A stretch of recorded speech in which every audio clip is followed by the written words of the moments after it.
के संविधान को कुचलने वाली है। सबसे पहले आज सुबह से जो हम खबर देख रहे हैं कि कांग्रेस पार्टी ने तय किया है और कुछ घटक दलों ने यह तय किया है, खास करके हरियाणा और महाराष्ट्र के चुनावी नतीजों के बाद, कि विधानसभा के इन चुनावी नतीजों को लेकर इलेक्शन कमीशन को और ईवीएम की प्रणाली को वो सुप्रीम कोर्ट में घसीटेंगे। मुझे तो बड़ा आश्चर्य लग रहा है कि कांग्रेस पार्टी बार बार सुप्रीम कोर्ट ईवीएम को लेकर जाती है और बार बार पटखनी खा के आती है।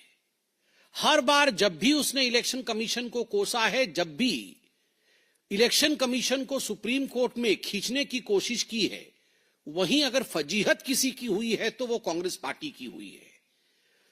और एक बात गौर करने की है, 23 नवंबर को जब महाराष्ट्र के विधानसभा के चुनाव की गिनती हुए थे, उसके पश्चात इलेक्शन कमीशन के प्रेस कॉन्फ्रेंस को हम सबने देखा। इलेक्शन कमीशन ने कहा कि 288 विधानसभा, 288 विधानसभाओं में 1440 वीवीपैट यूनिट, अर्थात हर विधानसभा में जो नियम कहता है कि 5 वीवीपैट यूनिट के वीवीपैट्स और गिनती में मिलान होना चाहिए, वो मिलान किया गया है और वो 100% एक्यूरेट और परफेक्ट निकला है। अर्थात ईवीएम का काम करने का तरीका, और इलेक्शन कमीशन ने इस पूरे प्रक्रिया को सीसीटीवी में कैद करके प्रेस कॉन्फ्रेंस के माध्यम से हम सबके सामने और देश के सामने रखा है। फिर भी इस पूरे विषय को लेकर सुप्रीम कोर्ट में आज कांग्रेस पार्टी जा रही है। ये दिखाता है कि संविधान के प्रति कांग्रेस पार्टी के मन में सम्मान नहीं है। और याद करिए, 26 नवंबर को ही, 26 नवंबर 2024 को ही एक पीआईएल जो कि के.ए. पॉल ने दाखिल किया था ग्लोबल पीस इनिशिएटिव की तरफ से, उस पर सुनवाई करते हुए सुप्रीम कोर्ट ने इस पूरे मसले को खारिज किया था कि ईवीएम का जो रोना आप रोते हैं आके सुप्रीम कोर्ट में, जीत जाएं तो सब कुछ ठीक है, हार जाएं तो ईवीएम का रोना। आप झारखंड में जीत जाएं तो ईवीएम वहां ठीक है, तेलंगाना में जीत जाएं तो ईवीएम ठीक है, बाकी आप आके यहां पर केस करते हैं, हम इस पीआईएल को खारिज करते हैं। और खरी खरी सुनाई थी सुप्रीम कोर्ट ने। हैकाथॉन भी इस वर्ष भी चुनाव से पहले हैकाथॉन के लिए इनवाइट किया था इलेक्शन कमीशन ने कि आप आइए और हैकाथॉन करके दिखाइए कि ईवीएम की मशीन को हैक किया जा सकता है या नहीं। उस समय ये सारे घर में सो रहे थे, एक भी कांग्रेसी या एक भी इंडी गठबंधन का कोई व्यक्ति हैक करने नहीं गया था। इससे पहले भी हैकाथॉन हुआ था, उस समय भी ये नहीं गए थे, अब ये जा रहे हैं। अब जो दूसरा विषय है, ये पहली बार गंभीर मसला है और पहली बार राज्यसभा में राज्यसभा के सभापति, चेयरमैन, भारतवर्ष के उपराष्ट्रपति, उनके खिलाफ अविश्वास प्रस्ताव लाने की बात, उनके खिलाफ अविश्वास प्रस्ताव लाया जा रहा है। इस विषय में नोटिस सर्व किया गया है। यह सब हमने मीडिया के माध्यम से देखा है। आप जरा सोच के देखिए, इस पूरे सदन में और सदन के बाहर भी जिस प्रकार गांधी नेहरू खानदान का सोरोस के साथ किस प्रकार एक संबंध है, और उस संबंध के विषय में आज हम और भी बात करेंगे, मगर सोरोस फाउंडेशन से पैसा लेकर देश को अस्थिर करने की जो षड्यंत्र है, उसमें सोनिया गांधी, राहुल गांधी और पूरा गांधी नेहरू परिवार उसमें संतृप्त है, संलिप्त है। जब इस विषय को पार्लियामेंट और पार्लियामेंट के बाहर उठाया गया तो आनन फानन में कहीं न कहीं विषय को डाइवर्ट करने के लिए, कहीं न कहीं इस विषय से अपने आप को दूर करने के लिए, भटकाने के लिए माननीय धनखड़ जी के खिलाफ एक नो कॉन्फिडेंस मोशन लाने का प्रस्ताव कांग्रेस और उनके कुछ घटक दलों ने लिया है। और मुझे याद है कि चंद दिनों पहले भारतीय जनता पार्टी ने सोनिया गांधी का forum for democratic leadership Asia Pacific, जो FDLAP फाउंडेशन है, उसका खुलासा किया था। जॉर्ज सोरोस पूरा इस फाउंडेशन को किस प्रकार से फंड करते थे और किस प्रकार से ये फाउंडेशन कश्मीर को भारत से अलग करना चाहता था। जब यह विषय उठा तो यह अविश्वास प्रस्ताव के विषय में बात की गई। दुख इस बात को लेकर है कि कांग्रेस पार्टी ये जो अविश्वास प्रस्ताव ला रही है, इससे पहले भी आप देखिए प्रधानमंत्री जी के खिलाफ अपशब्दों का प्रयोग किया गया। प्रधानमंत्री जी को भी बख्शा नहीं गया। महामहिम राष्ट्रपति जी आदरणीय द्रौपदी मुर्मू जी के साथ जिस प्रकार का बर्ताव किया गया, उनके लिए जिन शब्दों का प्रयोग किया गया, उसको लेकर भी हमने प्रेस कॉन्फ्रेंस के माध्यम से आपको सच्चाई बताया है। और अब उपराष्ट्रपति जी के खिलाफ इस प्रकार का वाकया, मुझे तो आश्चर्य इस बात का होता है कि ये कांग्रेस पार्टी जाति जाति कास्ट कास्ट कार्ड खेलती है। एक ओबीसी प्रधानमंत्री का तो हर दिन ये अनादर करते हैं। एक ओबीसी प्रधानमंत्री के लिए जिन जिन शब्दों का प्रयोग किया गया, लठ से मारेंगे, जनता इनको लठ से मारेगी, ये नीच आदमी है, इस प्रकार के शब्दों का प्रयोग किया गया प्रधानमंत्री नरेंद्र मोदी जी के लिए। एक ट्राइबल समाज से आई हुई उड़ीसा की बेटी द्रौपदी मुर्मू जी के लिए कांग्रेस पार्टी के उस समय के LOP अधीर रंजन चौधरी जी ने जिन शब्दों का प्रयोग किया, मैं उसे दोहराना नहीं चाहूंगा। और अभी भी हाल फिलहाल में राष्ट्रपति महोदया बैठी भी नहीं थी कुर्सी में, राहुल गांधी बैठ जाते हैं।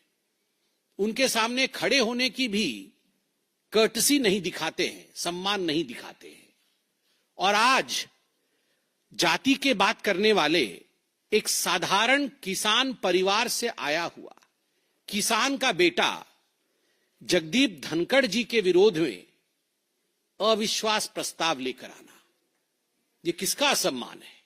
ये किसान पुत्र का असम्मान है। A man who comes from a humble background, उसका असम्मान है। और आप जाति की बात करते हैं। मैं आपको एक स्पष्ट रूप से बता दूं यहां पर कि कांग्रेस पार्टी भी जानती है, घटक दल भी जानते हैं कि संख्या उनके हक में नहीं है। This notice is going to fall, यह नोटिस गिर जाएगा, कुछ होगा नहीं। मगर केवल जाट समुदाय का किस प्रकार से असम्मान करना है, इस भाव के साथ पहली बार राज्यसभा के पटल पर कोई पार्टी राज्यसभा के सभापति के खिलाफ इस प्रकार की नोटिस लाने की हिमाकत कर रही है। जाट वतन परस्त होते हैं।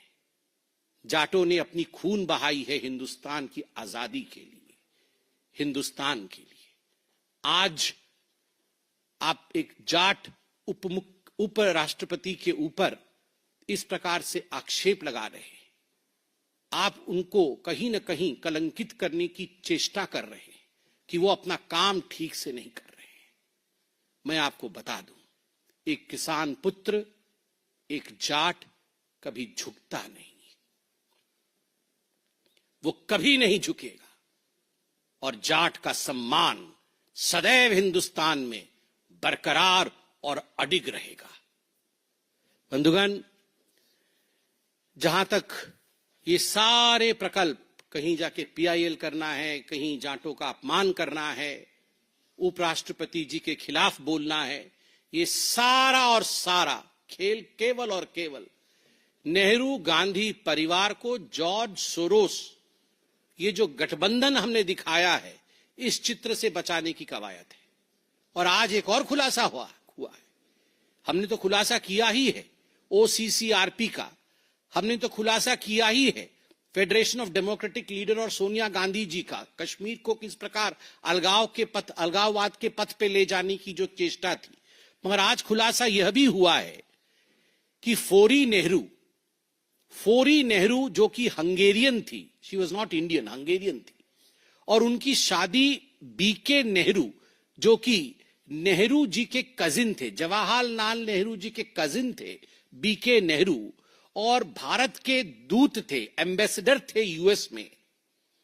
BK नेहरू जी की शादी फोरी नेहरू से हुई थी और फोरी नेहरू, ये भी एक तरह से इनका बहुत बड़ा जुड़ाव और संबंध सोरोस जी से था. And the Gandhi-Nehru clan maintained this correspondence till Foriji was there. And after she left, after her demise as well, this correspondence continued. ये जो extended correspondence था फोरी, नेहरू और गांधी परिवार के बीच में, वो गांधी परिवार की ही हिस्सा थी और राहुल गांधी की आंटी थी, अगर देखा जाए तो आंटी ऑफ राहुल गांधी. तो ये जो एंटी इंडिया एक्टिविटी थी, ये कोई आज से शुरू नहीं, ये आंटी के जमाने से चला आ रहा है. तो ये एक इसकी लंबी परिधि है, एक लंबा इतिहास है. और मैं कहूंगा इन सभी चीजों को छुपाने के लिए आज अंततोगत्वा जिस प्रकार से संविधान के खिलाफ कांग्रेस पार्टी काम कर रही है, वो सब भी हमसे छुपा नहीं है. पार्लियामेंट जवाब देगा, देश की जनता जवाब देगी. धन्यवाद. Mohit Bhatt, Times Now. BJP has been saying this, that we want Parliament to have a debate and discussion, but the opposition is disrupting the Parliament. But after today, the Rajya Sabha was adjourned. Rahul Gandhi has made a statement. He said that we want Parliament to function, but the BJP is trying to divert from the issue of Adani, and perhaps that is why they are doing all this. We will not let this happen. We will continue with their protest. How do you see this? See, as far as the antiques and the gimmicks of the Congress party in the parliament is concerned, that is for the whole nation to visualize and see. Just imagine, almost every day, the theatrics that the Congress party continues to have on the gates of parliament is open to all. I mean, we have T-shirts, we have stickers, then we have bags, we have masks. So what is Congress into? I mean, like, while we in the BJP, the member of parliaments, are preparing documents, we are preparing documents every day evening, that tomorrow what would be the notice of 0 hour, what are the questions that we are going to raise. The Congress party is busy with all these accessories. On one hand, BJP is preparing documents, on the other hand, Congress is busy preparing tracksuits, stickers, hats, caps, masks. अब यही सब काम करेंगे, वो factory खोले cap, mask, hat, PAT का. हम अपना काम करेंगे, उनको ये काम करने दीजिए. विनीत, टीवी 18. सर, अगर हम बात करें सर, ताहिर हुसैन जो है 2020 के दंगों के आरोपी हैं, उन्हें AIMIM ने अपना उम्मीदवार बनाया है. कैसे देखते हैं सर? देखिए, जहां तक ताहिर हुसैन का सवाल है, इसमें किसी प्रकार का किसी के मन में भी संशय नहीं है कि ताहिर हुसैन वो व्यक्ति है जिसने 2020 में दिल्ली में जो दंगे हुए उसमें उसकी एक प्रमुख भूमिका थी.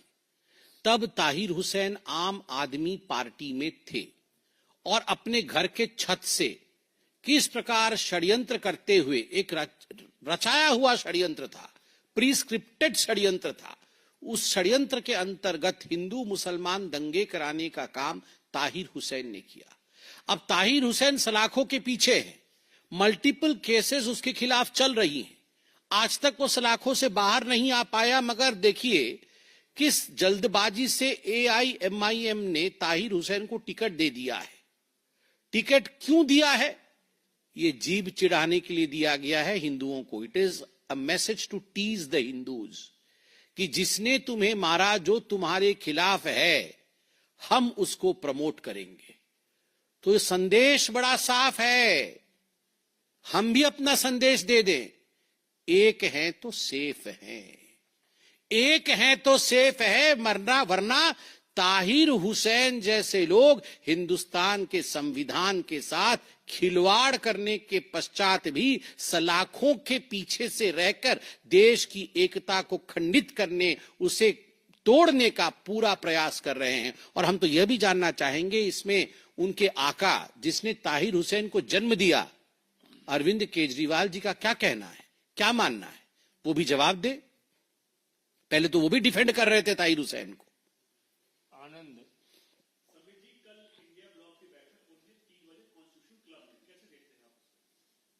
तो इसमें कौन कौन पार्टिसिपेट करेगा? कोई तो किसी को मान नहीं रहा है. वो तो समाजवादी पार्टी बोल रही है, हम तो मानते नहीं है कि राहुल गांधी जी इसके चेयरपर्सन हैं, हम तो मानते हैं कि मल्लिकार्जुन खड़गे जी चेयरपर्सन हैं। वहां टीएमसी बोल रही है कि हम तो मानते नहीं है कि राहुल गांधी जी है, हम तो चाहते हैं कि ममता बनर्जी इसको चेयर करे। और वहां शिवसेना उद्धव गुट जो है वो कहते नहीं, हम तो राहुल जी को मानते हैं, हम तो बाकियों को नहीं मानते हैं। तो I believe tomorrow would be an interesting day. कल हमें देखना चाहिए कि आखिरकार इस बैठक का चेयर कौन करेगा। कहीं ऐसा ना हो कुर्सी की मार पिटाई इनके बीच में कल मचे।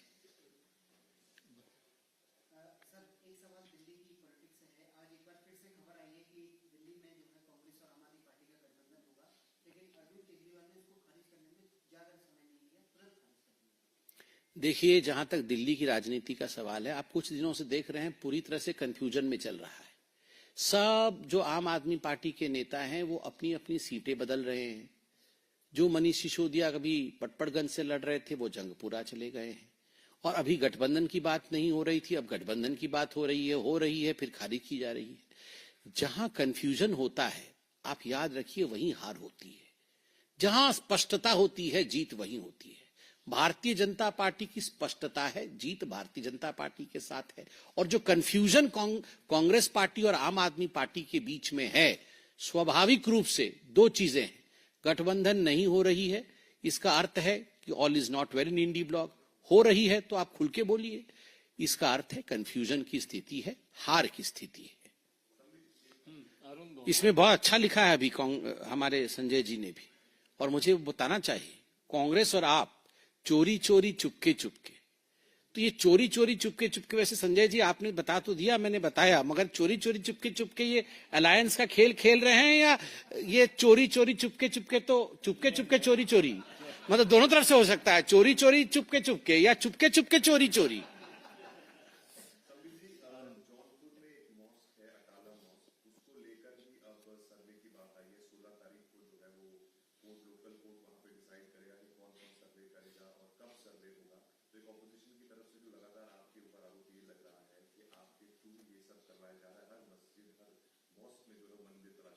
देखिए, कोर्ट ने अभी कुछ बोला नहीं है, ये भविष्य में होगा, क्या होगा हमें पता नहीं है।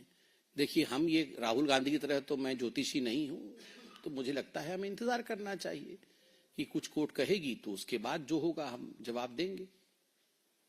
धन्यवाद।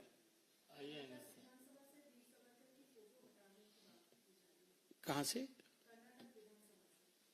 देखिए, पहले उस पे विषय पूरा आने दीजिए, जवाब हम देंगे, कर्नाटक की नेता भी देंगे। धन्यवाद। बहुत बहुत धन्यवाद।